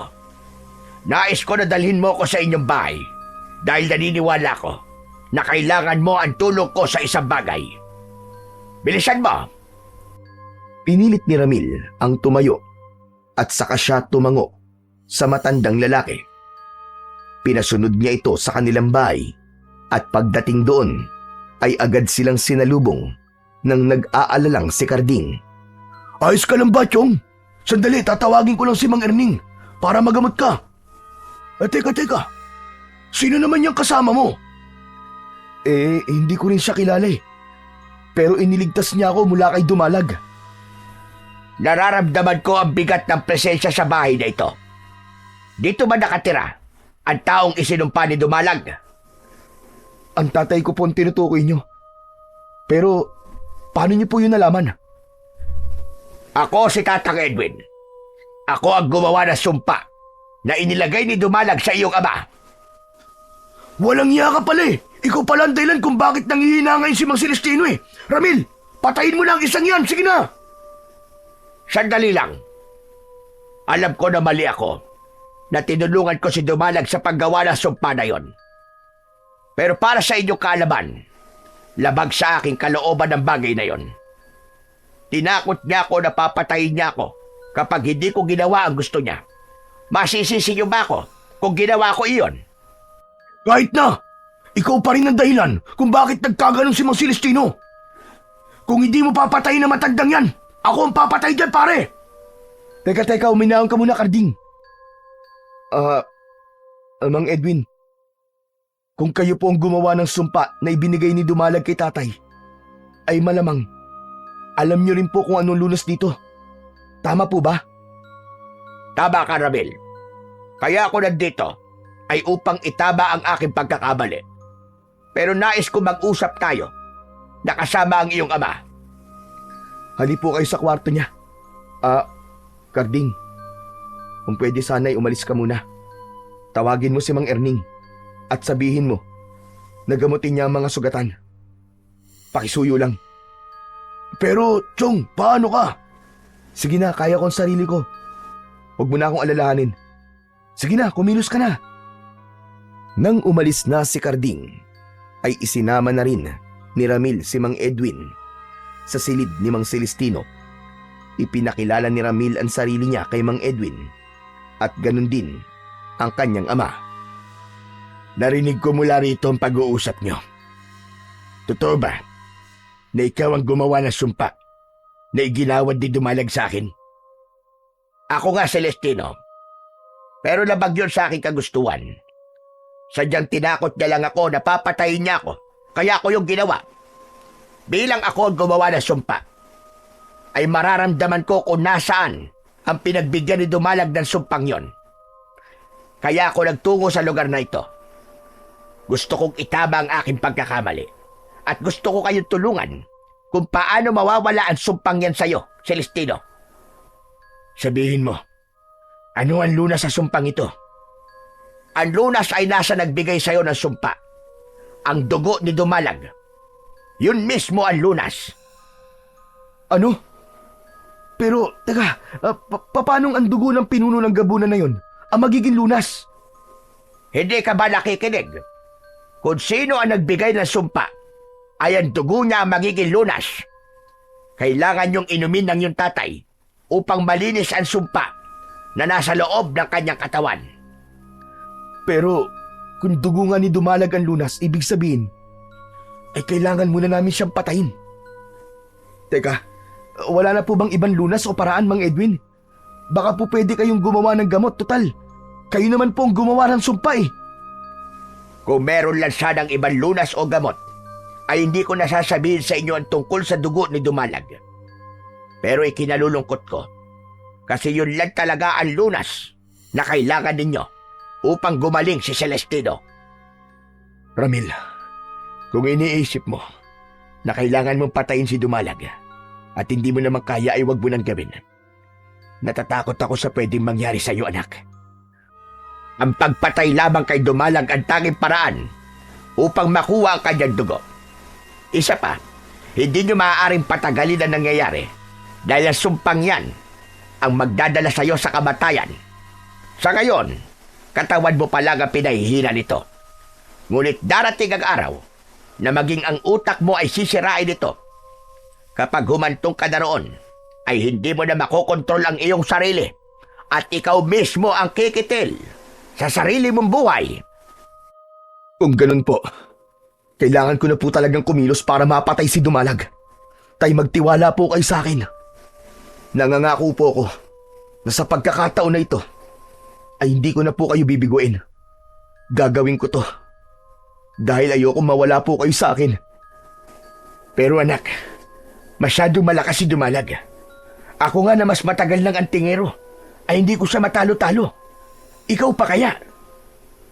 Bakit hindi mo magawang magtiwala sa iyong anak, Celestino? Hindi mo ba nakikita ang apoy sa kanya? Dahil nais kanyang iligtas.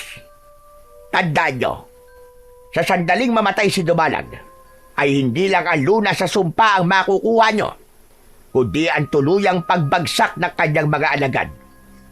Konektado si Dumalag sa lahat ng kanyang mga alagad. Kaya sa sandaling mawalan siya ng buhay, ay ganun din ang mangyayari sa mga alipores niya.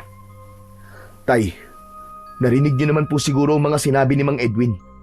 Mangyayari talaga ang sinabi ni Dumalag na ikaw na mismo ang kikitil sa buhay mo kapag hindi natin agad naalis ang sumpang yan sa'yo, Tay. Kaya sana, Tay, pumayag na po kayo na labanan ko po si Dumalag. Huwag po kayo mag-alala. Dahil hihingin ko po ang tulong ng mga kalalakihan dito sa ating baryo. Nararamdaman ko po na may tiwala na po sila sa akin. Matagal na hindi nagsalita si Mang Celestino. Nakatingin lang kay Ramil ang nangihina nitong mga mata. Maya-maya pa ay marahan na itong tumango.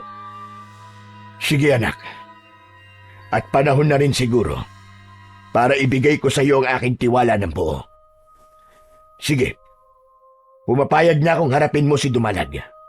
Pero kailangan mong mangako sa akin na gagawin mo ang lahat para magtagumpay. Hindi para makuha ang lunas, kundi dahil ayokong mawala ka sa akin. Ikaw na lang ang meron ako, Ramil. Nawala lang yung ina. Kaya ayokong pati ikaw ay mawala rin. Opo, Tay. Nangangako po ako sa inyo na makukuha ko po ang dugo ni Dumalag at hindi ako mamamatay. Ngayong buo na ang desisyon mong harapin si Dumalag, Ramil, ay nais ko na rin sabihin na tutulungan kitang talunin ang gabunan na yon. Hindi nyo dapat hintayin na muling pagbilog ng buwan. Kailangan nyo sumalakay mismo sa kanilang kuta. Huwag kayong mag-alala dahil alam ko kung saan sila nagtatago. Kaya ko kayong dalhin sa lugar na yon. Mas maganda na umatake tayo ron kapag walang liwanag ang buwan upang hindi sila maging masyadong malakas. Maraming salamat po sa inyo, Mang Edwin. Salamat po dahil dumating po kayo rito. Hindi mo kailangan magpasalamat sa akin. Ginagawa ko ito para itama ang aking nagawang pagkakamali. Napagtanto ko na sa aking ginawa ay sigurado ko na ikinakahiya ko ng mga ninuno kong babaylan. Ngayon ay hindi na ako natatakot kay Dumalag. Kahit patayin pa niya ako dahil sa pagbaligtad ko sa kanya, ay wala na akong pakialam. Ang mahalaga sa akin ay ang gawin ng tama hanggang sa aking huling hininga. Nang sandaling yun, ay unti-unti nang nakakita ng pag-asa si Ramil upang tuluyan ng gumaling ang kanyang ama. Alam niya sa kanyang sarili na wala siyang laban kay Dumalag, pero buhay ng tatay niya ang nakasalalay, kaya handa siyang gawin ang lahat upang iligtas ito sa kamatayan. Simula noon ay sa bahay na muna ni Ramil na natili ang matandang si Mang Edwin. Gabi-gabi ay binabantayan nila ang buwan at hinihintay nila na mawalan yun ng liwanag. Kinausap na rin niya ang mga nakikipaglaban sa mga gabunan sa plano nilang pag-atake sa kuta ng mga gabunan at lahat ay sumang-ayon sa kanyang sinabi. Nakita niya ang apoy at tapang ng bawat isa. Ramdam niya na pagod na rin ang mga ito, na sila ang palaging sinasalakay ng mga gabunan. Kaya sa pagkakataong yun, ay sila naman ang sasalakay sa kuta ng kanilang kalaban. Isang gabi, habang may ginagawang pagdarasal si Mang Edwin sa likod ng bahay, ay pinapanood naman yun ni Ramil. Maya-maya ay dumating si Karding at tumayo ito sa tabi niya. Pare, anong ginagawa ni Mang Edwin? Nagdarasal siya sa mga ninuno niyang babaylan. Ang sabi niya ay gabi-gabi niyang ginagawa yan para patuloy siyang gabayan ng mga ninuno niya. Mukhang marami rin talagang alam yang si Mang Edwin, no? Biruin mo. Nakagawa siya ng isang sumpa na nagpalugmok kay Mang Celestino. Pero talaga bang dapat mong pagkatiwalaan si Mang Edwin?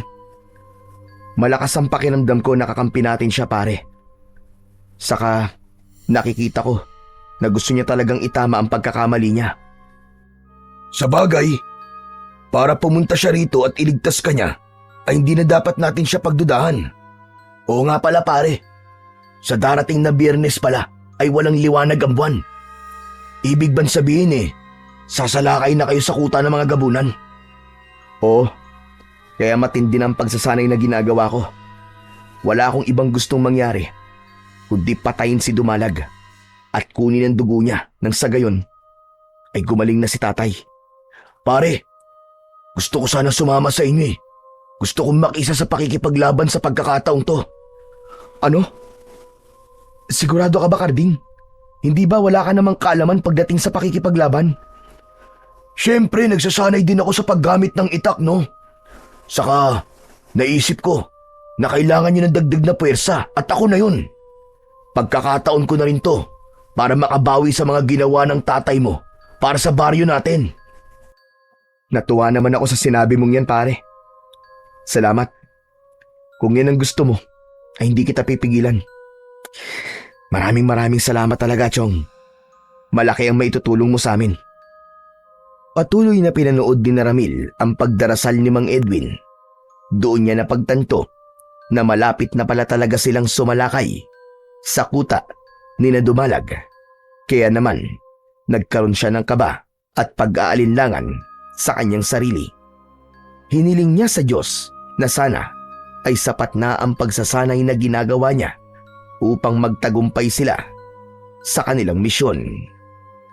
Hanggang sa sumapit na ang gabing pinakahinihintay ni Ramil. Ang gabi kung kailan walang liwanag ang buwan. Nagtitipon-tipon sa harapan ng bahay ni Ramil ang mga kalalakihang sasama sa pagsalakay sa kuta ng mga gabunan. Kabilang naroon si Karding na may dalang itak, habang si Ramil at Mang Edwin naman ay nasa harapan na ng mga yon. Mga kasama, makinig kayo. Alam kong lahat tayo ay may takot na nararamdaman ngayon. Pero isipin nyo kung bakit tayo narito. Wala tayong ibang iisipin ngayon, kundi ang ating tagumpay. Ilang taon na tayong natatakot. Ilang taon na tayong palaging sinasalakay. Kaya ngayong gabi, ipaparamdam natin sa mga gabunan ang pakiramdam na salakayin ng kanilang kuta. Bago tayo umalis, ay isipin niyo ang mga mukha ng mga mahal niyo sa buhay. Hindi tayo lalaban para sa sarili lang natin. Lalaban tayo para sa lahat ng umaasa sa atin. Malakas na sumigaw ang mga kalalakihan.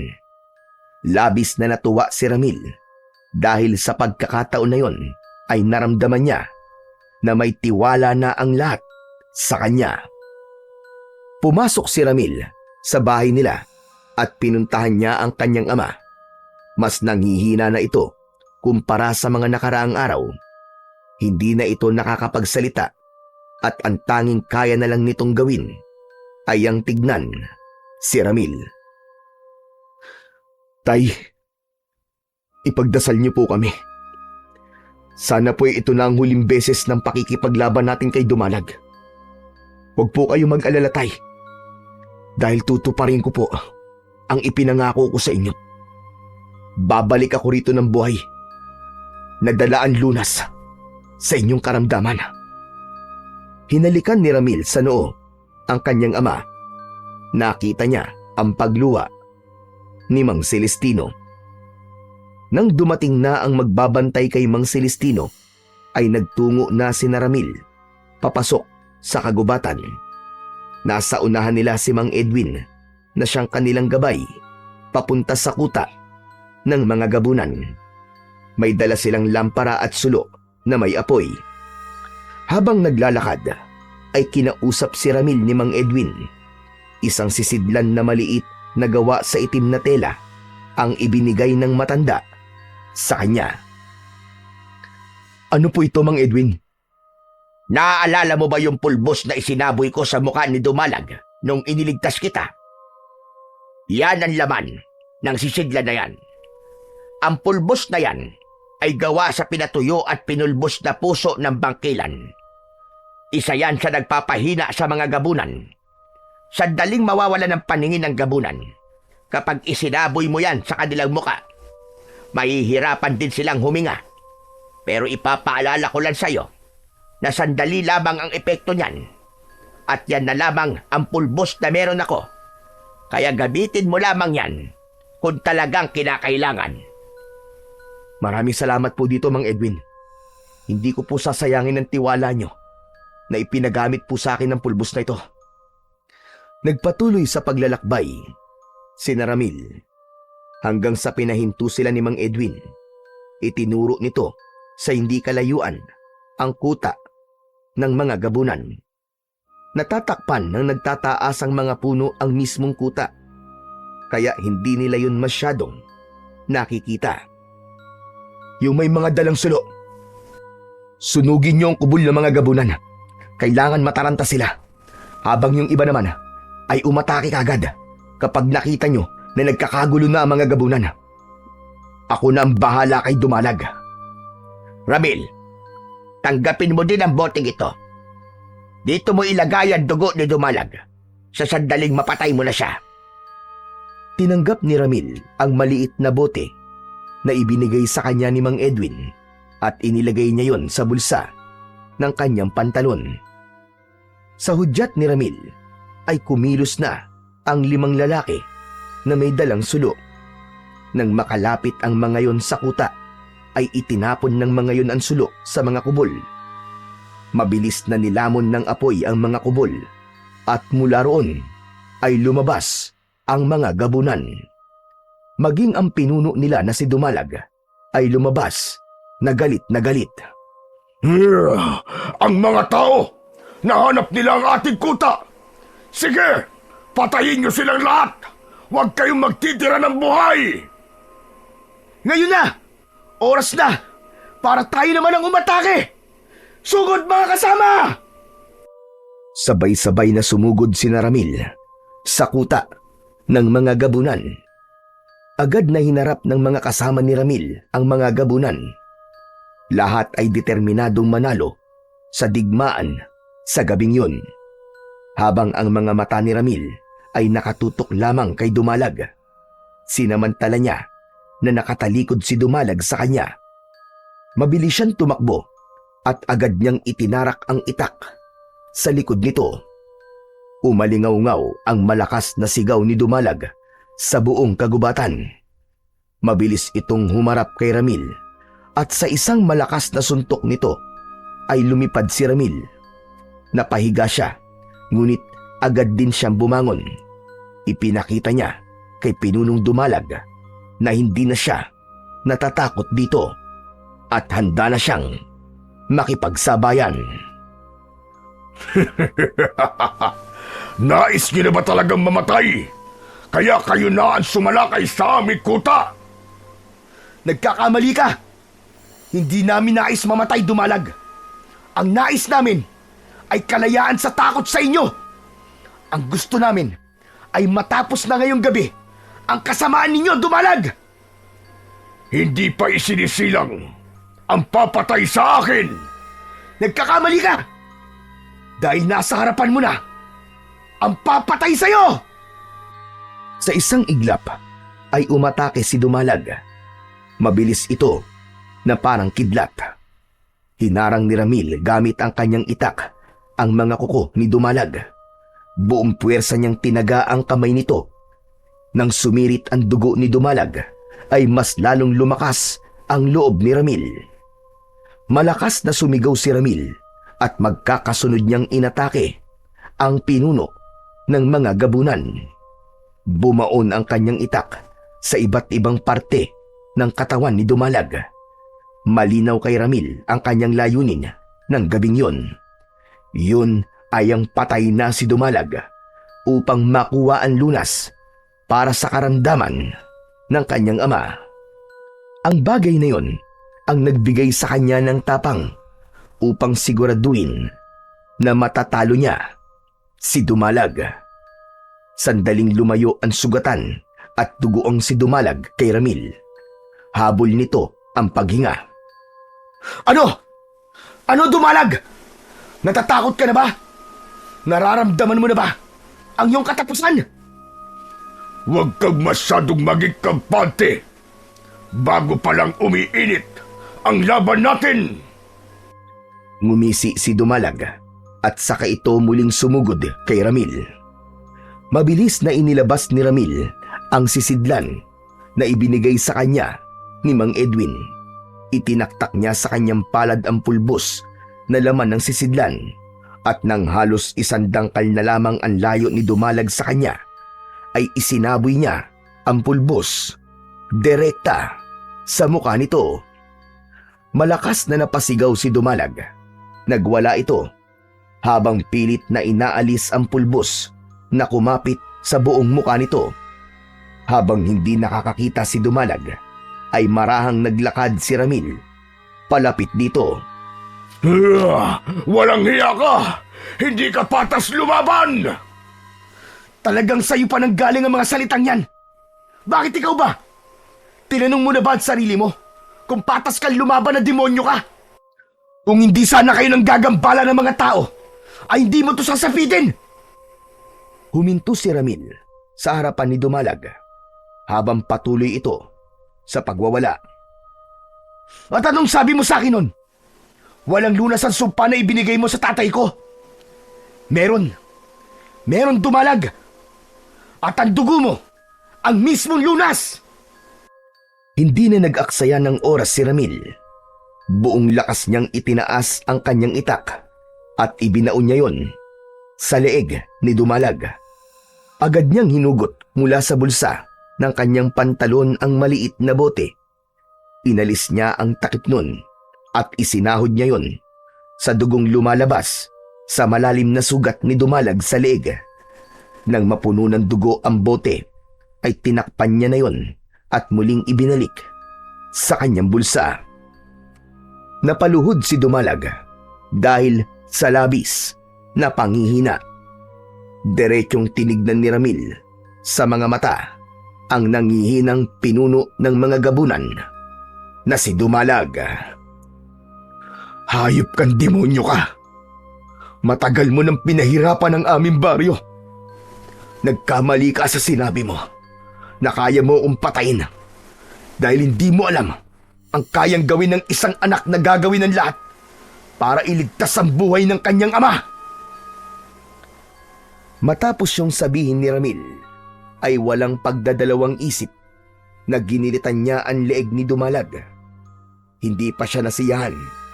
Ibinaon niya ang kanyang matalas na itak direkta sa dibdib nito at ibinaon pa ng mas matindi.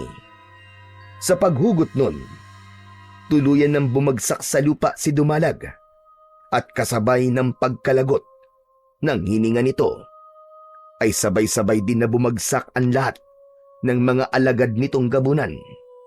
Nagliyab ang mga katawan ng mga gabunan, kabilang si Dumalag, hanggang sa halos maging abo na ang mga yon. Masayang lumapit ang lahat kay Ramil. May mga napaiyak pa dahil sa labis na kaligayahan. Wow, Hanep Chong! Ang galing mo! Nakaka-proud ka! Hoy, mga kasama! Kaibigan ko to ha! Best friend ko to! Ang bayani natin! Teka, Chong! Nasasaktan ako! Aray! Teka! Salamat, Chong. Wala kasi akong ibang inisip kundi ang mailigtas si tatay. Ang mabuti pa, Chong, ay umuwi na tayo. Sigurado matutuwa ang mga tao sa baryo natin. Dahil simula sa gabing to, ay malaya na tayo sa pagsalakay ng mga gabunan. Malaya na tayo, Chong. Patay na ang mga gabunan. Hindi lang ang mga tao matutuwa, kundi ang iyong ama. Dahil nagawa mong tuparin ang ipinangako mo sa kanya. Naluluwang tumango si Ramil. Hindi na sila nag-aksaya ng oras at agad silang naglakbay pabalik sa kanilang baryo. Hindi na makapaghintay si Ramil na dalhin sa ama niya na si Mang Celestino ang lunas sa karamdaman nito at sabihin dito na nagtagumpay sila. Nang makabalik na si Ramil sa bahay nila, ay agad nilang pinainom kay Mang Celestino ang dugo ni Dumalag. Kahit hindi nakakapagsalita si Mang Celestino, ay sinabi ni Ramil sa tatay niya na napatay na nila ang lahat ng mga gabunan. Kitang-kita niya ang kasiyahan sa mga mata ni Mang Celestino. Sa kanyang sinabi, Ramil, iho, magpapaalam na ako. Tapos na ang misyon ko sa lugar na ito. Kaya babalik na ako sa aming baryo. Mang Edwin, maraming salamat po talaga sa tulong nyo. Kayo po ang dahilan kung bakit po kami nanalo laban sa mga gabunan. Utang po namin sa inyo ang kapayapaan na meron po ang aming baryo. Gaya ng aking sinabi, ay wala kang dapat na ipagpasalamat sa akin. Ginawa ko lamang ang nararapat. At sa tingin ko, ay naitama ko na ang aking nagawang pagkakamali. Sana po ay mawala na ang bigat na dinadala nyo sa inyong dibdib. Naiintindihan ko po na nagawa nyo lang po yun dahil natakot po kayo para sa inyong buhay. Basta, Mang Edwin, kung gusto nyo pong bumisita, ay bukas po ang aming tahanan para sa inyo. Maraming salamat. At huwag ka na rin mag-alala dahil sigurado ko nagagaling na ang iyong tatay. Alagaan mo siya habang siya ay nagpapalakas.